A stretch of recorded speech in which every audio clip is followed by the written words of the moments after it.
Welcome to this short video lesson on Beowulf, the early Anglo-Saxon epic.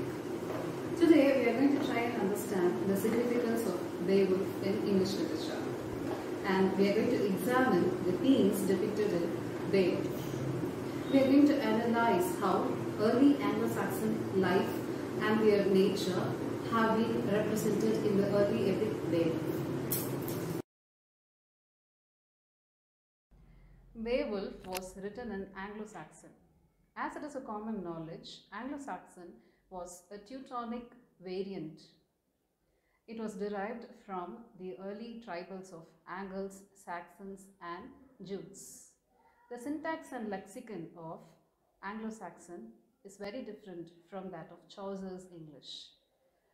Beowulf was first composed in the form of ballads among the early ancestors of the Britons. They were later collected as an epic by a Northumbrian poet in the 8th century. So it is the earliest Old English epic. The story of Beowulf begins with a prologue. The prologue talks about the arrival of King Scyld in a ship as a baby. He reaches the land of the Danes. He grows to be an able king, respected by all. King Hrothgar, who is a descendant of King Scyld, he builds a palatial building, a mansion called the Herod, in the land of the Danes. In the meanwhile, Beowulf settles down in the land of the Geats, and he is under the guidance of King Huya. When everything goes on happily, there arrives a monster, Grendel, who ravages the land of the Danes for as long as 12 years. He arrives every day to Herod and kills people. Beowulf comes to know of this sorry state of affairs in the land of the Danes, and he volunteers to help. He travels by sea along with his companions, and he reaches the land of the Danes. He meets King Hrothgar and volunteers to kill Grendel. He succeeds in killing Grendel and he saves the Danes. Of course, the success comes after a terrible fight between Beowulf and Grendel. And another part of the story tells us about how Grendel's mother comes back as a form of the revenge, and Beowulf succeeds in killing Grendel's mother also, but also receiving a fatal wound on himself. Being an epic of such a magnificent proportions, Beowulf is also a depiction of early Anglo-Saxon life with all its details. So the foremost feature of Anglo-Saxon life portrayed in Beowulf is the Anglo-Saxon love for sea. We can find as many as scores of words only to depict sea. Words such as home and rim all refer to none other than sea. So the North Sea is created as almost a character in the poem.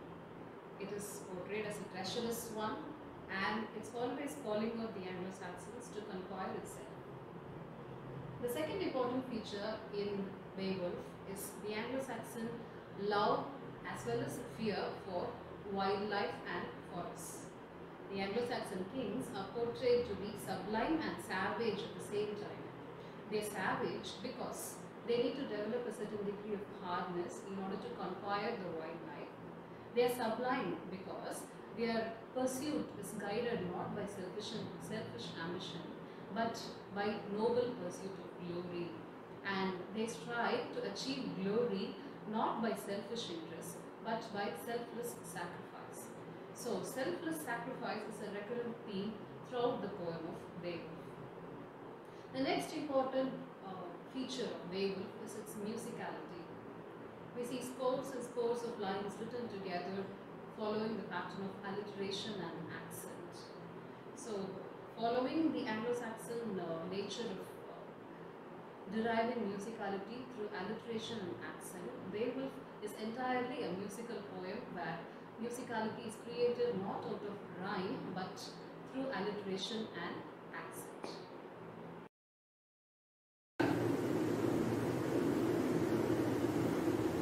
Beowulf also depicts the feeling of courage which runs through all Anglo-Saxons.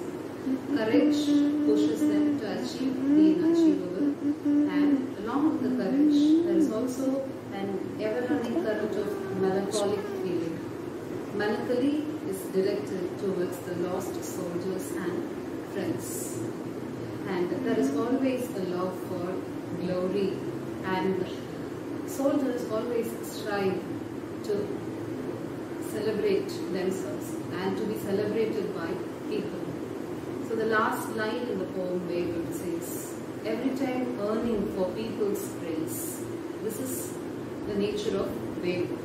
He always wants his people to praise him, and in order to achieve such a praise, he always tries to achieve the unachievable.